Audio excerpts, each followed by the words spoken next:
Hello friends, कैसे हैं आप सब। आज मैं आपको एक और कहानी सुनाने जा रही हूँ जिसका नाम है कोशिश। एक राजा ने अपने सैनिकों को सड़क के बीच में एक बड़ा पत्थर रखने के लिए कहा। पत्थर को बीच सड़क में रखवाकर राजा ने अपने सैनिकों से छुपकर उस बड़े पत्थर पर नजर रखने के लिए कहा कि देखना, उस पत्थर को रास्ते से कौन हटाता है।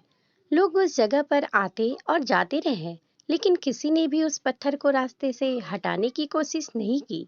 उस पत्थर के पास से लोगों के गुजरने वालों में राजा के कुछ करीबी लोग और शहर के बड़े व्यापारी शामिल थे, और उनमें से कुछ लोग तो राजा को ही कोसने लगे कि राजा इस पत्थर को भी रास्ते से नहीं हटवा सकता क्या।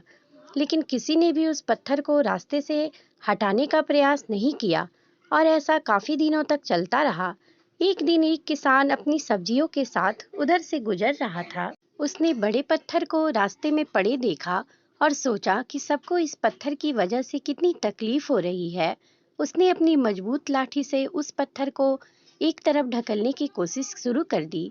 काफी समय के बाद वह उसे सड़क से हटाने में कामयाब हो गया। पत्थर को रास्ते से हटाने के बाद किसान अपनी सब्जियों को उठाकर जाने ही वाला था कि अचानक उसकी नजर एक पोटली पर गई, जो ठीक उसी जगह पर पड़ी थी जहां से उसने वह पत्थर हटाया था।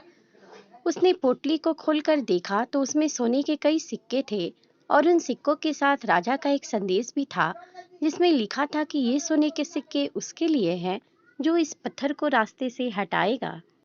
दोस्तों, ठीक इसी प्रकार हम सबकी लाइफ में कई परेशानियां आती हैं। कुछ लोग उन परेशानियों से बचकर निकल जाते हैं और कुछ रास्ता बदल देते हैं, लेकिन कुछ चंद लोग ठान लेते हैं उन परेशानियों का हल निकाल लेने की, और ऐसे ही लोग मुश्किलों में संभावनाएं और संभावनाओं में छिपे अवसर खोज लेते हैं।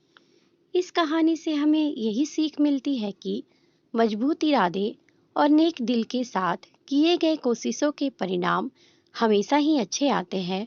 इसलिए जीवन की परेशानियों से घबराना नहीं चाहिए, बल्कि उन परेशानियों को हल करने की कोशिश करते हुए जीवन सफर में आगे बढ़ते रहना चाहिए।